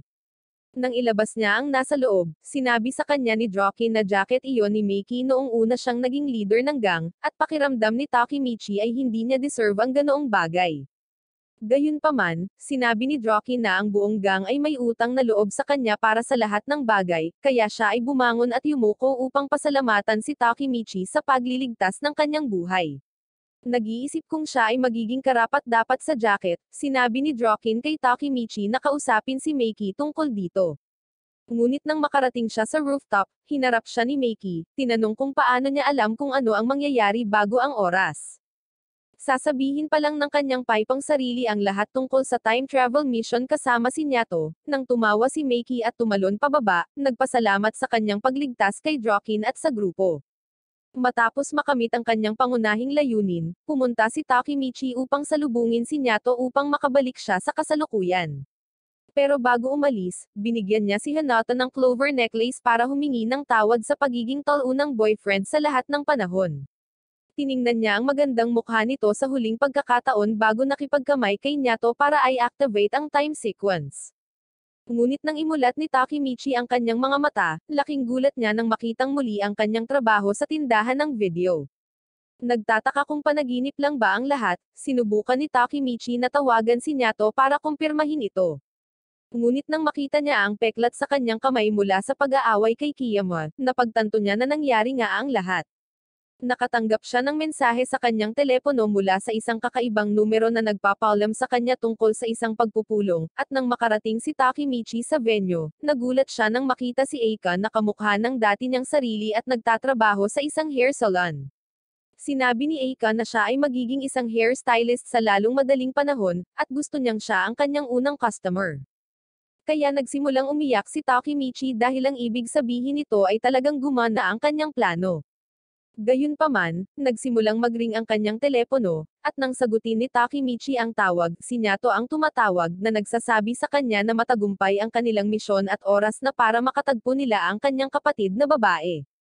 Sa pagsakay sa kotse papunta sa kanyang lugar, sinabi ni Nyato na nagawa nilang ganap na burahin ang timeline kung saan nasawi ang kanyang kapatid na babae mula sa isang gangwar, at nasa sabik si Takemichi na sa wakas ay makikita na rin niya siya sa kasalukuyan.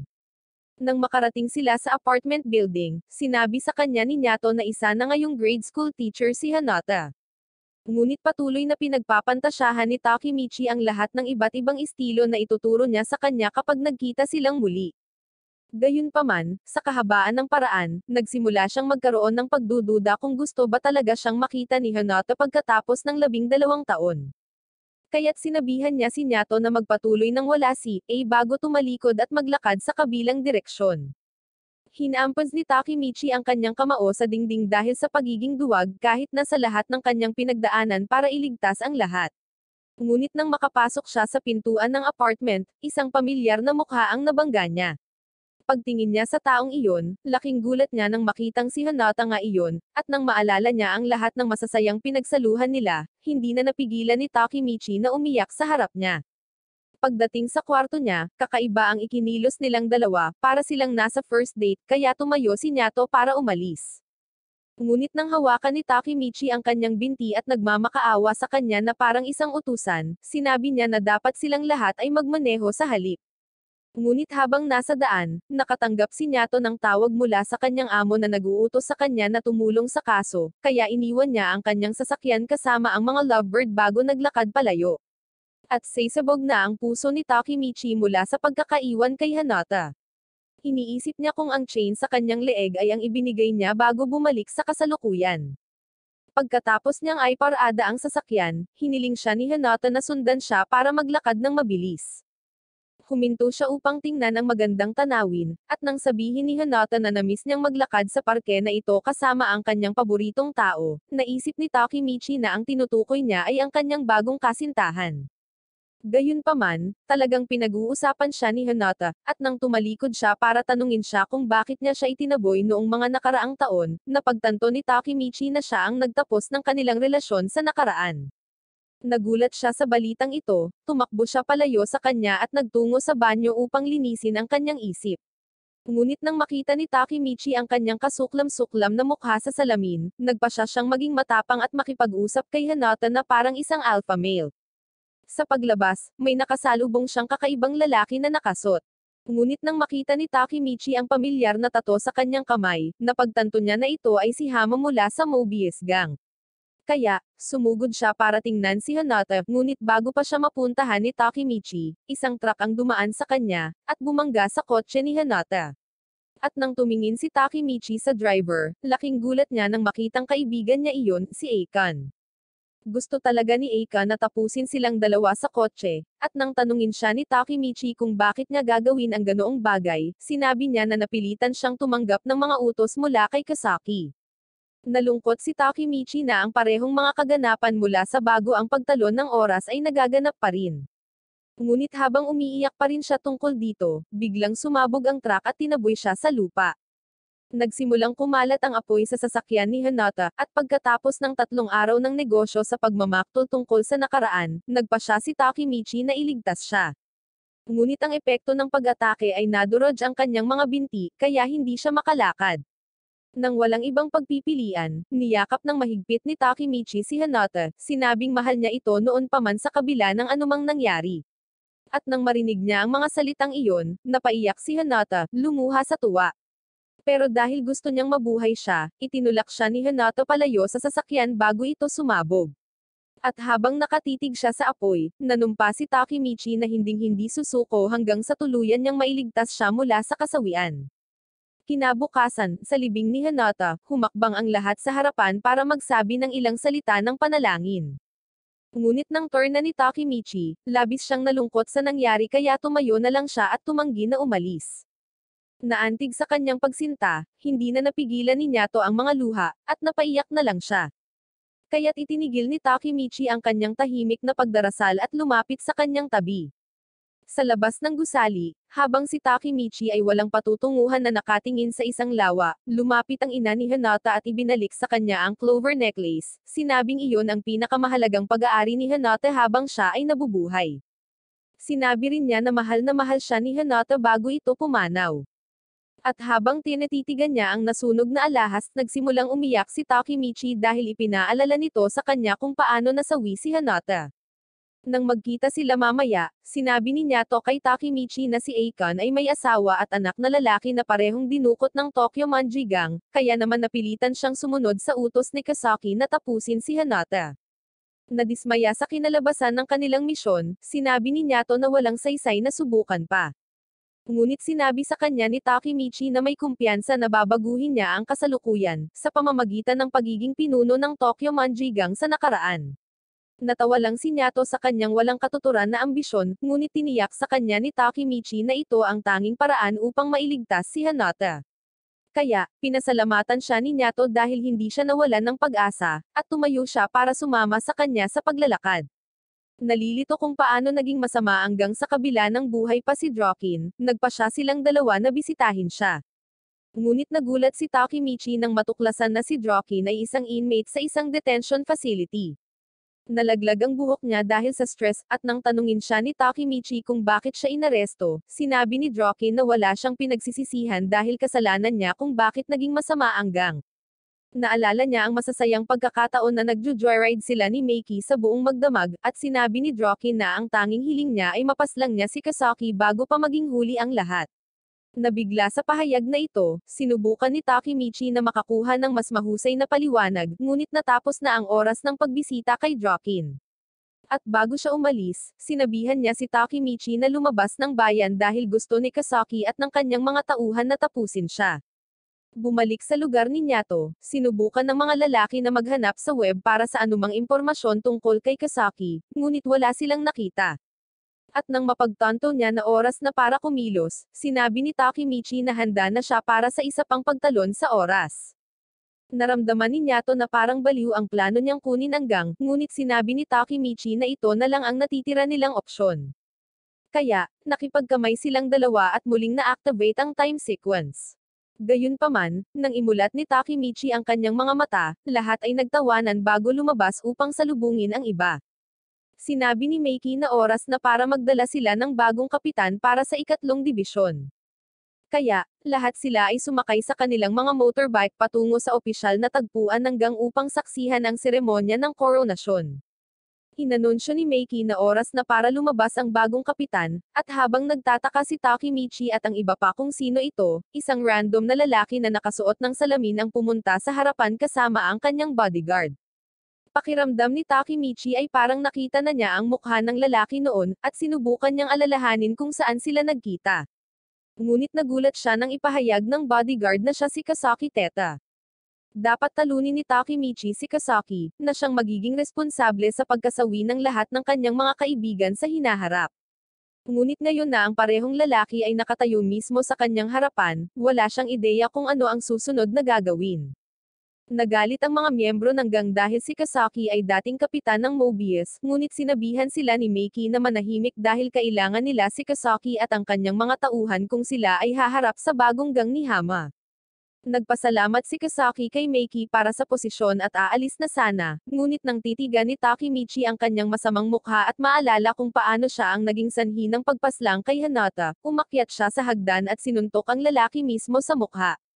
Gayunpaman, alam ni Takemichi na siya ay nabaliw nang sumigaw si Drokin sa kanya dahil sa hindi paggalang sa isang opisyal na kapitan, at ang lahat ng iba pang pinuno ng dibisyon ay nagsimulang magtipon upang turuan ang kanyang sarili ng leksyon.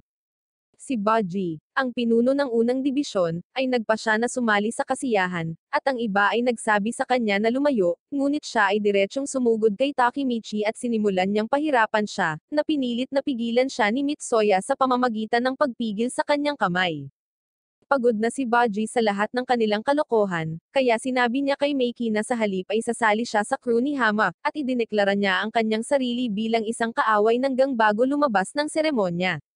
Ang lahat ay nagulat sa pagtataksil, ngunit si Kasaki ay nasa sabik na makita ang kanilang maliit na gang na bumagsak na. At ang kanyang kabayaran sa kanyang kawalang galang, lumapit siya kay Takemichi at pinatumba siya ng isang suntok. Nang magising siya, nagulat si Takemichi nang makita si Meiki sa kanyang tabi, na nagsabi sa kanya na ang dating kapitan ng unang dibisyon ay talagang kanyang kaibigan noong bata pa at kapitbahay. Sinabi niya na si Baji ay palaging isang kusang tao na nakikipag-away sa mga tao ng walang dahilan, na marahil kung bakit niya sinuntok si Takemichi sa mukha sa panahon ng seremonya. Ayon kay Meiki, siya at si Baji ay halos bumuo hanggang kasama si Drokin at ang iba pang mga pinuno ng dibisyon, at ang makitang iniwan niya ang lahat upang sumali sa gang ng kaaway ay talagang nadurog ang kanyang puso. Hiniling sa kanya ni Meiki na tulungan silang ibalik si Baji, at pumayag si Takemichi na gawin ito, ngunit sa kondisyon na tatanggalin ni Meiki si Kasaki sa gang at papalitan siya ng iba. Kaya, sinabi ni Meiki na ganap niyang itataboy si Kasaki sa gang kung maibabalik ni Takemichi si Baji. Ngunit kung hindi, puputulan niya ang kanyang mga aset at ipapakain sa buwaya. Naramdaman niyang may nakatingin sa kanila, at nang sabihin ni Meiki na dapat magpakita ang tao, lumabas si Mitsuya mula sa likod ng puno, humingi ng paumanhin sa pakikinig sa kanilang buong pag-uusap. Bilang parusa sa kanyang mga aksyon, sinabi ni Meiki na opisyal niyang ginagawang miyembro ng gang si Takemichi sa ilalim ng unit ni Mitsuya, at hiniling ni Mitsuya na umuwi na lang siya sa halip na mag-eavesdrop. Bumalik si Takemichi para hugasan ang dugo sa kanyang mukha, ngunit nang aalis na siya sa lugar, nakita niya ang isang lucky charm sa lupa at inisip niya kung sino ang nag-iwan dito. Sa isip na buksan ang locket, nakita ni Takemichi ang isang larawan sa loob na nagpapakita ng lahat ng founding member ng gang noong sila ay mas bata pa. Pero napansin din niya na may isa pang tao sa larawan na may tato na tigre sa leeg. Kinabukasan, sa paaralan, nanatili si Takemichi sa klase upang malaman kung paano niya ibabalik si Baji, at nang makita siya ng kanyang mga kaibigan, binati nila siya sa pagiging isang aktwal na miyembro ng Tokyo Manji Gang.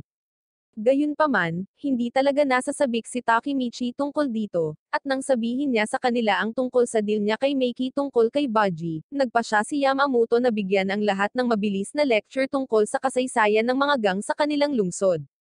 Ipinaliwanag niya na ang Tokyo Manji Gang ay may kabuuang bilang na 100 lalaki, na ang bawat isa sa 5 dibisyon ay mayroong 20 lalaki. Hindi tulad ng Mobius Gang, na pangunahing binubuo ng 2 natatanging grupo. Ang unang Mobius Group ay nilikha ni Asiko 2 taon bago ang pangalawang grupo, na nilikha ni Kasaki. Ngunit nang malupit na talunin ni Meiki si Asiko, nagpa siya ang 2 grupo na maghiwalay na sila ng landas.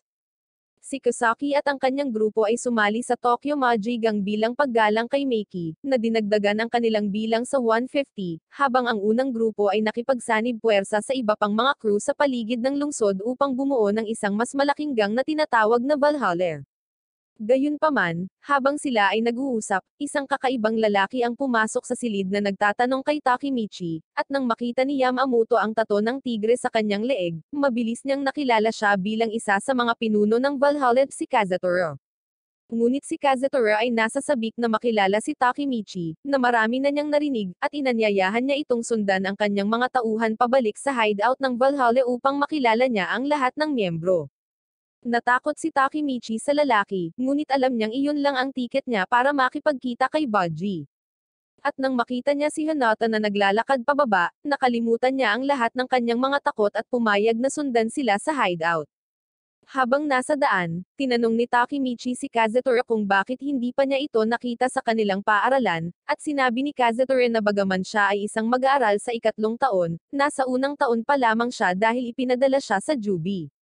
Nagtaka si Takemichi kung ano ang ginawa niya upang mapunta sa Jubi, at nang makarating sila sa hideout na karaniwang isang abandonadong arcade, napansin ni Takemichi kung paanong ang lahat ng miyembro ng gang ay mukhang mga zombie sa kanilang mga talunang mukha. Sumama sila sa isang pulutong ng mga tao na nanunood na sinuntok ni Baji ang isang lalaki, at ipinaliwanag ni Kazutora na bilang bahagi ng kanyang proseso ng pagsisimula, kailangan ni Baji na pahirapan ang unang dibisyon na bise-kapitan ng Tokyo Manji Gang. Nagulat si Takemichi nang marinig ito, at pagkatapos na masuntok ni Baji ang mukha ng bise-kapitan, lumingon siya kay Hama at tinanong kung sapat na iyon para sa wakas ay sumali siya sa Valhalla. Nagulat ang mga Allipiers ni Hama na talagang gagawin iyon ni Baji, ngunit sinabi ni Hama kay Kazutora na ipakilala ang kanilang bisita sa karamihan. Kaya, sinabi niya sa kanila na si Takemichi ang pinakabagong miyembro ng Tokyo Manji Gang. Nakilala ni Baji si Takemichi mula sa seremonya, at nang mabalitaan ng lahat na siya ay kabilang sa gang ng kaaway, nagsimula silang magsabi para siya ay tapusin at gamitin bilang isang sakripisyo sa mga Diyos. Gayunpaman, sinabi ni Haman na narito si Takemichi upang kumilos bilang saksi sa tunay na intensyon ni Baji, at nang hilingin sa kanya na magsalita tungkol sa bagay na ito, kinumpirma ni Takemichi na si Baji ay hindi na miyembro ng Tokyo Manji Gang, na humihingi kay Kazutora ng kanyang opinyon. Sinabi ni Kazutora kay Haman na si Baji ay magiging isang mahalagang karagdagan sa kanilang koponan, dahil siya ay isang dating pinuno ng dibisyon na alam ang lahat tungkol sa kung paano gumagana ang kanilang kaaway na gang. Nakayuko, nangako si Baji na tutulungan silang sirain si Meiki at ang kanyang gang, at pagkatapos na masiyahan si Hama sa kanyang pagganap, ginawa niyang opisyal na miyembro ng Valhalla Gang si Baji. Ngunit hindi sumuko si Takemichi matapos ipagsapalaran ang kanyang buhay upang mapunta sa mga lalaki na ito. Kaya naman, hiniling niya kay Baji na ipaliwanag kung bakit niya gustong umalis sa Tokyo Manji Gang pagkatapos maging isa sa mga founding member nito. Sinabihan siya ni Baji na mag-isip muli dahil founding member din si Kazutora, at doon napagtanto ni Takemichi na si Kazutora ang pang-anim na tao sa larawan na nakita niya kanina. Ipinaliwanag niya kung paano labis na kinasusuklaman ni Kazutora ang Tokyo Manji Gang, simula noong nagkita silang lahat sa isang lokal na restaurant para tanggapin ang kanilang mga gang jacket sa unang pagkakataon. Kinuha nila ang kanilang maalamat na grupong larawan sa lalong madaling panahon, at ang mga lalaki ay nagsimulang sumakay sa kanilang mga motorbike sa kalye tulad ng isang maayos na gang. Ngunit patuloy na pinabagal ni Meiki ang lahat gamit ang motor ng kanyang lola. Sinubukan ni Drocky na sabihin sa kanya na palitan ang kanyang motor sa isang aktwal na motorsiklo, ngunit iginiit ni Meiki na ang kanyang motor ay mataas na klase. Pagkatapos, dumating ang isa pang gang, tinutuya ang kanilang mga kasuutan at tinawag ang kanilang gang na isang pinarangalan na preschool club. Sinubukan ng lider na agawin ang walang silbing motor ni Meiki gamit ang baseball bat, ngunit nang magbanta si Meiki na bubunutin ang kanyang mga ngipin, umatras ang lalaki bago sumakay kasama ang kanyang mga tauhan patungo sa dalampasigan. Naubusan ng gasolina ang motor ni Meiki, ngunit upang maiwasang pumunta mismo sa gasolinahan, nagpasya siyang piliin ang miyembro na may pinakamababang bilang ng body count, kaya't si Baji na lang ang gumawa ng lahat ng trabaho. Halos mabalisa ang mga lalaki sa pagtitig sa lahat ng mga magagandang babae sa beach, habang hinihila ni Baji ang walang silbi na motor ni Meiki sa ilalim ng nakakapasong araw. Pero habang nasa daan ay napigilan siya ng kaparehong grupo ng mga talunan na nangutya sa gang nila kanina. Nang makitang nag-iisa na siya ngayon, nagpa siya ang mga purple gang na gamitin si Baji bilang halimbawa para turuan ang iba ng leksyon. Kaya, dinala nila siya pabalik sa kanilang hideout at pinahirapang siya ng husto. Gayunpaman, sa kabila ng lahat ng pagpapahirap, nakatayo pa rin si Baji, at nang subukan ng pinuno ng gang na sirain ang motor ni Meiki gamit ang kanyang baseball bat, ginulat ni Baji ang lahat sa pamamagitan ng pagtakip sa motor gamit ang kanyang likod at sa halip ay tinamaan. Nagbanta siyang tatapusin silang lahat kung gagasgasan nila ang motor, at pinagtawanan ng mga purple gang ang kanyang kumpiyansa. Pero sa pagkakataong iyon, biglang dumating si Meiki para protektahan ang kaibigan. Sinira niya ang motor ng mag-isa nang hindi gumagamit ng anumang armas na ikinagulat ng lahat sa kanyang malupit na lakas. Pagkatapos ay ginamit ni Meiki ang kanyang trademark na sipa upang pabagsakin ang isa sa mga miyembro ng gang sa lupa. Humingi siya ng paumanhin kay Baji para sa lahat ng gulo, pagkatapos ay nakipaglaban silang dalawa laban sa iba pang miyembro ng gang. Noong gabi bago ang kaarawan ni Meiki, nagpa siya sina Kazutora at Baji na bigyan siya ng bagong motor bilang regalo sa kaarawan. Nagtataka si Baji kung paano nila makakayanan ang ganoong bagay, ngunit sinabi sa kanya ni Kazutora na huwag mag-alala. Nang makarating sila sa automobile shop, sinabi ni Kazutora na dapat nilang nakawin ang motorbike sa loob para kay Meiki.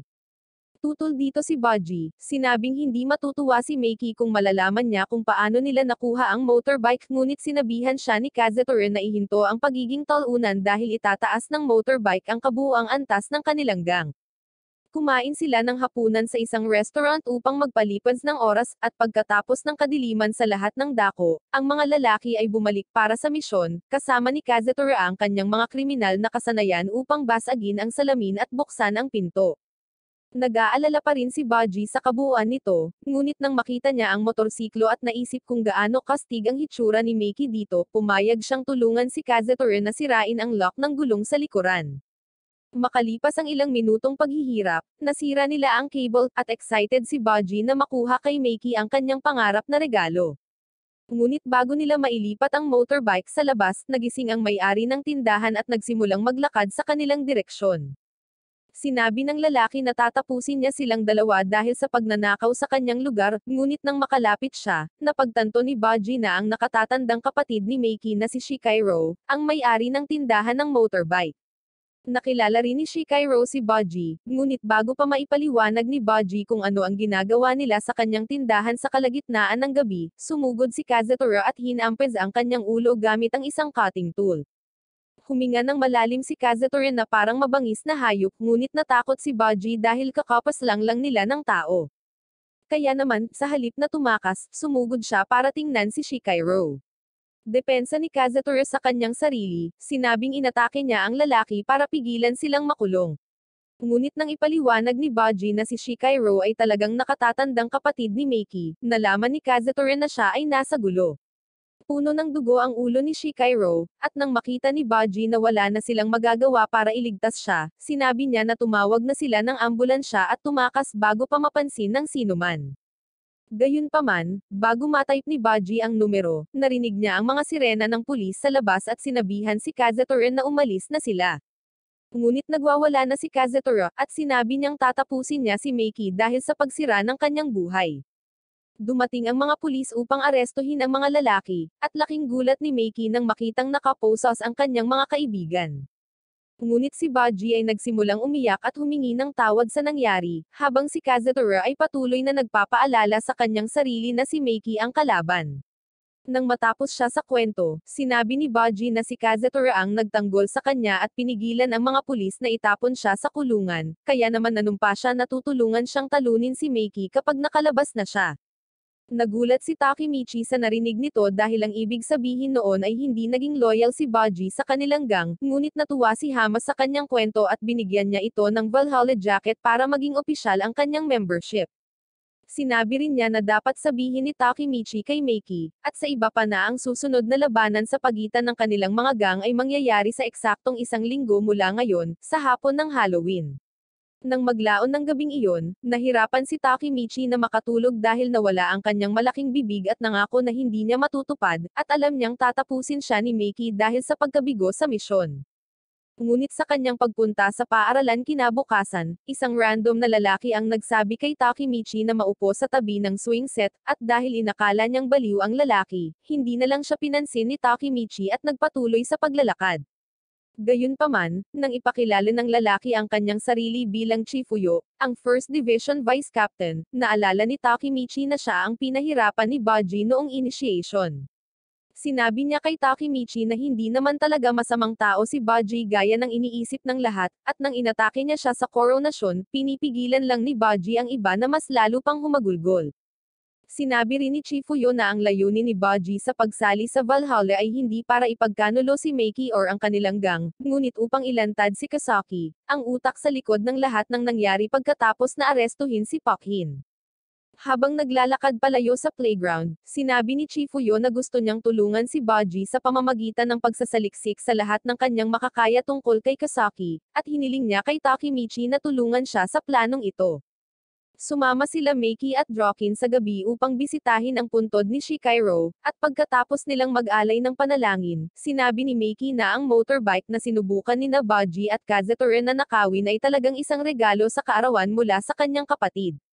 Ang kanyang motorsiklo ay ang tanging bagay na magagamit ni Meiki upang maalala si Shikairo, at kahit na pinatawad na niya si Baji, hinding-hindi mapapatawad ni Meiki ang kanyang sarili na patawarin si Kazutora sa pagpaslang sa kanyang kapatid. Ibinaling ang kanyang atensyon kay Takemichi, tinanong siya ni Meiki kung handa na ba siyang masawi ngayong nabigo siyang maibalik si Baji, at malapit nang mabasa ni Takemichi ang kanyang pantalon at susuko sa buong misyon.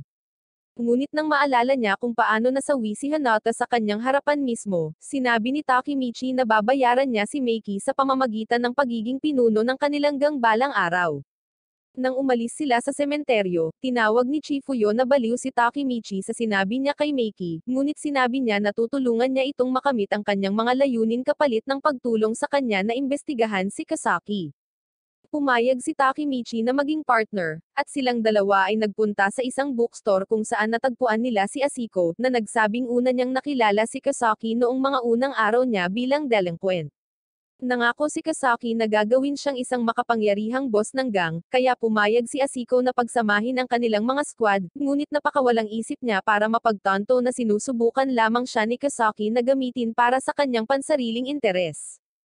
Ayon kay Asiko, si Kasaki ang nag-utos ng pag-atake kay Joaquin, dahil ang plano niya ay maging bagong vice commander at kalaunan ay kontrolin ang buong gang.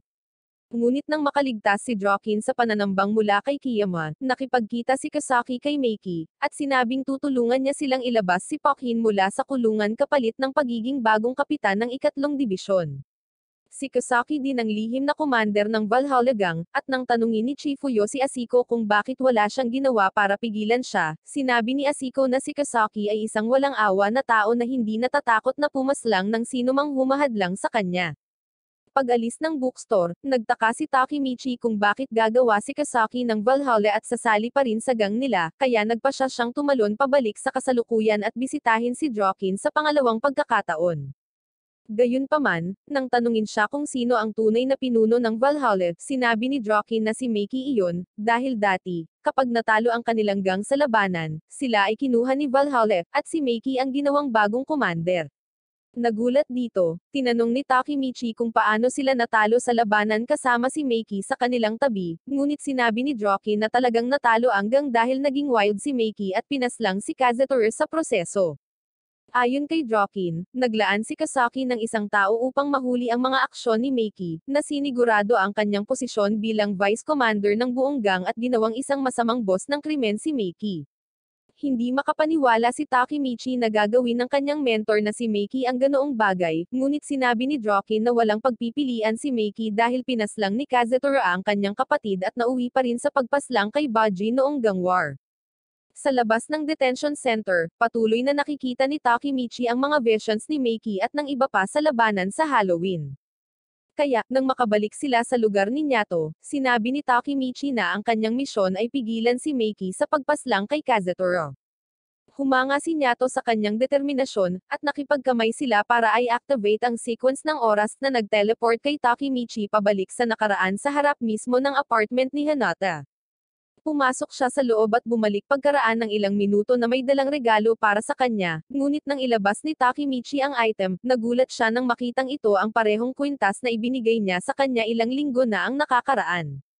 Sinabi ni Hinata na gusto niyang magkaroon sila ng magkatugmang mga item tulad ng mag-asawa, ngunit nang maalala niya kung paano ibinalik ng kanyang ina ang kwintas sa kanya, hindi napigilan ni Takemichi ang mga luha.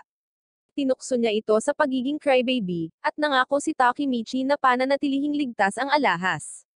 Ngunit habang ang lahat ng ito ay nangyayari, sina Joaquin at Kazutoru ay nagkita sa isang underpass upang talakayin ang labanan. Tinanong siya ni Joaquin kung bakit gustong-gusto niyang tapusin si Meiki, samantalang si Meiki naman ang tumulong na mabawasan ang oras ng pagkakakulong niya. Ngunit sinabi ni Kazutoru na wala siyang pakialam dahil kasalanan ni Meiki na nazayang niya ang 2 mahalagang taon sa isang selda ng bilangguan. Sinubukan niyang sabihin sa kanya na bumalik sa mga tripulante, ngunit sinabi ni Kazutoru na pupuksain silang lahat ng Valhalla sa panahon ng gang war, at lumabas siya ng tunnel. Isang araw bago ang labanan sa Halloween, sinundan ni Takemichi si Chifuyo para makipagkita kay Baji, ngunit nang tanungin niya ito kung talagang pumanig siya sa Valhalla Gang, sinabi ni Baji na tatapusin niya si Meiki gamit ang kanyang mga kamay. Nagulat sa pahayag na ito, lumayo si Chifuyo sa kanya, ngunit nanatili si Takemichi, at sinabi niya kay Baji na siguraduhing hindi siya mapapaslang sa labanan dahil madudurog nito ang puso ni Meiki at gagawin siyang halimaw. Gayunpaman, sinabi ni Baji na dudurugin pa rin niya ang kanyang puso, at nang pumunta si Takemichi para sabihin kay Meiki ang masamang balita, sinabi ni Meiki na wala siyang ibang pagpipilian kundi ang talunin siya at ang buong Valhalla crew. Ngunit nang magkita ang gang para sa isang pangwakas na pagpupulong bago ang labanan, nagbago ang isip ni Meiki, at sinabihan niya ang mga miyembro na lumaban ng maayos laban sa Valhalla upang maibalik nila si Baji sa kanilang koponan.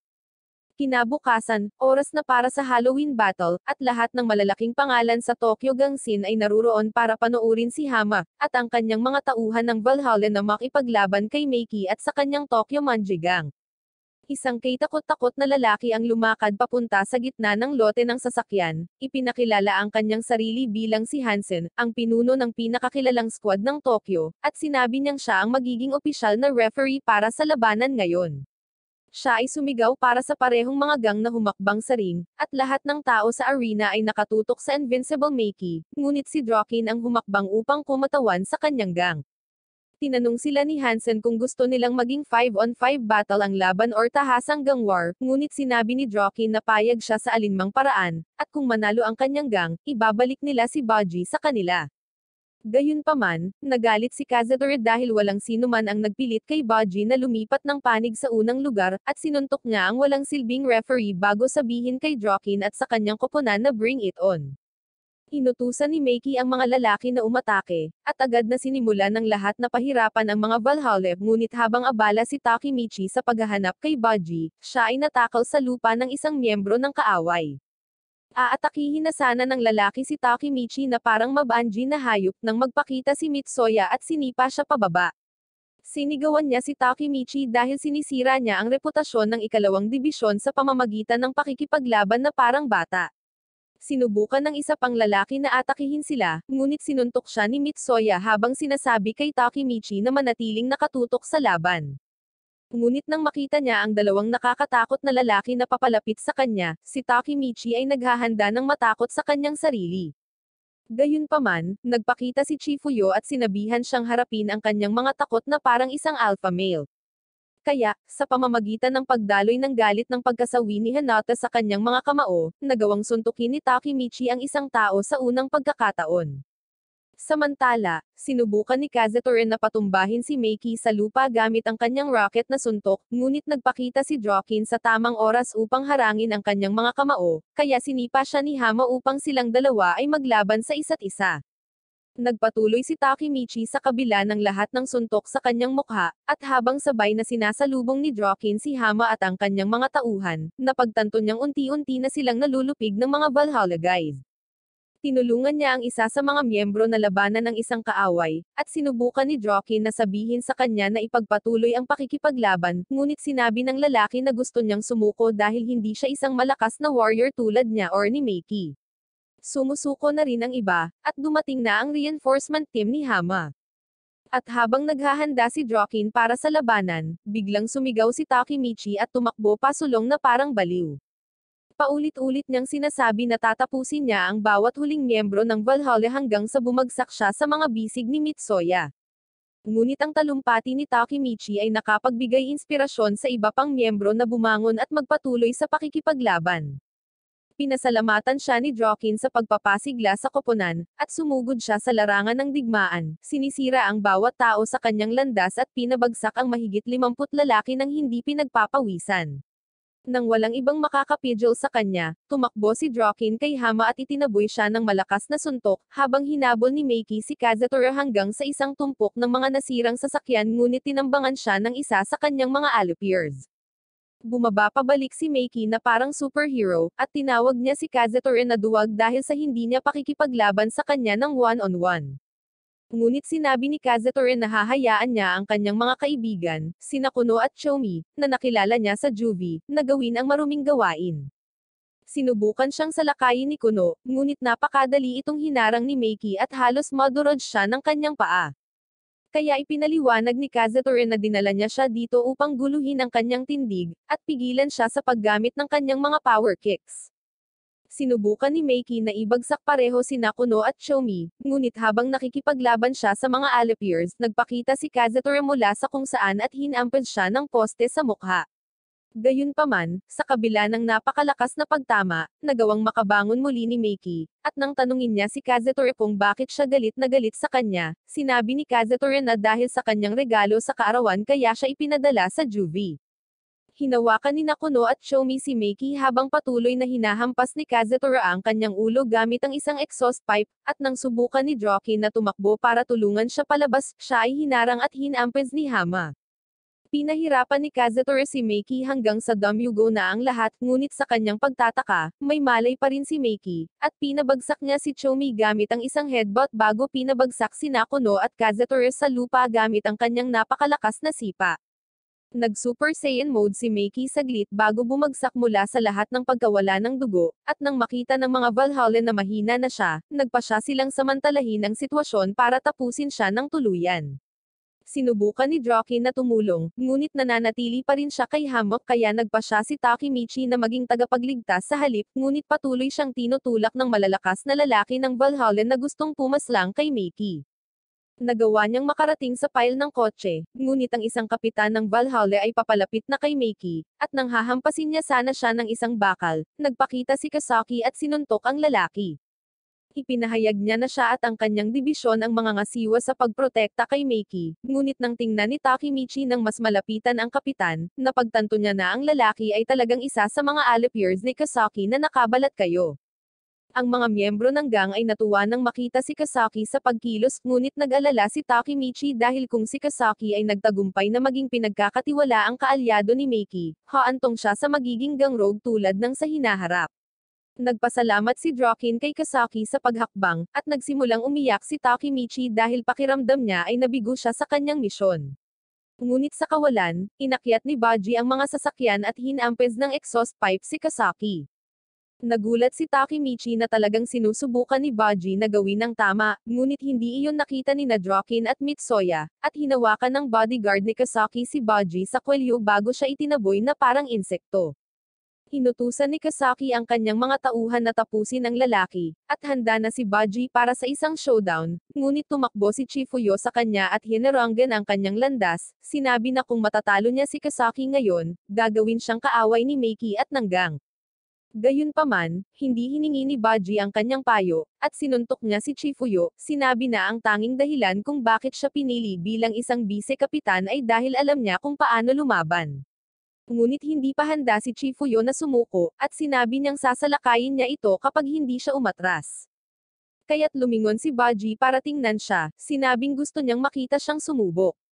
Binigyan siya ni Baji ng 10 segundo para patunayan ang kanyang halaga, ngunit nang tapusin niya ang countdown, nakatayo lang si Chifuyo doon na parang isang manakin at hinayaan si Baji na lumayo. Kaya tumakbo si Takemichi para pigilan siya. Sinigawan niya si Chifuyo upang tulungan siya, ngunit nagsimulang umiyak si Chifuyo, na sinasabi na wala siyang tapang upang tamaan ang kanyang superior, at sinubukan ni Baji na patumbahin si Takemichi gamit ang isang malakas na suntok sa ulo. Unti-unting nawala ng malay si Takemichi at nagsimulang makakita ng mga pangitain ng pagkasawi ni Hanata sa kanyang isip, kaya hinigpitan niya ang pagkakahawak kay Baji. Pero bago niya namalayan ay sumulpat si Kazutora sa likod at inatake si Baji sa likod. Lubos niyang binaliwala ang mga galaw ni Kazutora habang sinusubukang panatilihing ligtas si Baji, kaya napatumba siya ni Takemichi bago pa siya makagawa ng mas maraming pinsala, at pinasalamatan siya ni Baji sa pagtulong, sinabi na halos hindi siya napinsala ng kutsilyo. Sinabihan siya ni Baji na maupo at manood habang pinapabagsak niya si Kasaki at ang lahat ng kanyang mga tauhan, ngunit sinabi ni Takemichi na gusto nilang tumulong ni Chifuyo, kaya sinuntok silang dalawa ni Baji, sinabing mas gusto niyang magtrabaho ng mag-isa. Itinali niya ang kanyang buhok gamit ang isang ponytail para i-activate ang kanyang demon mode, bago gamitin ang kanyang exhaust pipe para ibagsak ang lahat ng lalaki sa dibisyon ni Kasaki, habang si Takemichi ay nanunood at namamangha sa kung gaano kalakas si Baji. Sinabihan ni Kasaki ang kanyang bodyguard na si Hamado na maghanda dahil si Baji ay isang malakas na mandirigma, ngunit pinabagsak ni Baji si Hamado sa isang iglap bago itinutok ang matalim na gilid ng kanyang sandata sa leeg ni Kasaki. Laking gulat ni Takemichi na talagang nagawa ni Baji ito, at pananggahasan siya ni Kasaki na tapusin ang trabaho, ngunit biglang umubo ng dugo si Baji, at napaluhod siya sa harap mismo ni Kasaki. Tumakbo si Chifuyo palapit sa kanya, at sinigawan niya si Kasaki para sa pagpaslang kay Baji, ngunit sinabi ni Kasaki na malinaw na wala siyang ginawa. Nagulat si Takemichi na nasawi si Baji tulad ng sinabi ni Draken mula sa hinaharap, at dahil gusto niyang i-activate ni Meiki ang kanyang savage mode, tinawag ni Kasaki si Kazutora bilang literal na backstabber at sinisi siya sa pagkasawi ni Baji. Bumaba si Meiki upang salubungin si Kazutora ngunit hinarang ni Hama ang kanyang dinadaanan, sinabing hindi pa tapos ang laban. Kaya pinabagsak siya ni Meiki gamit ang kanyang signature kick, dahilan para tumakas ang iba pang mga Valhalla sa takot. Nang walang ibang makakapigil sa kanya, lumapit si Meiki kay Kazutora at sinipa ito ng ilang beses bago isinuntok ang kanyang kamao sa mukha nito habang si Drokin at ang iba ay tahimik na nanonood. Naalala ni Takemichi kung paano sinabi sa kanya ni Drokin ang tungkol sa pagpaslang ni Meiki kay Kazutora sa labanan, at masama ang pakiramdam niya na hindi niya ito napigilan. Ngunit nabigla ang lahat kay Baji nang bumangon ito at tinawag ang pangalan ni Meiki. Nagpasalamat siya kay Meiki na nagalit siya dahil sa kanya, pero nagulat si Meiki na buhay pa siya. At habang umaagos ang dugo mula sa kanyang sugat, lumapit si Baji kay Kazutora, sinabing napakalakas niya para masawi sa isang atake.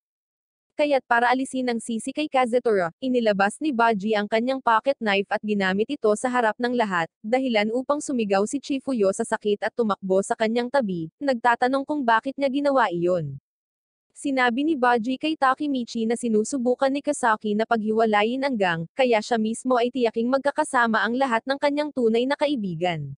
Nagsimulang makakita si Baji ng mga vision ng kapatid ni Meiki, at alam niyang malapit na ang oras para sa kanyang pagkasawi, kaya humingi siya ng tawad kay Chifuyo para sa lahat at sinabi kay Takemichi na bantayan ang gang bago umalis sa mundong ito sa maliwanag na liwanag.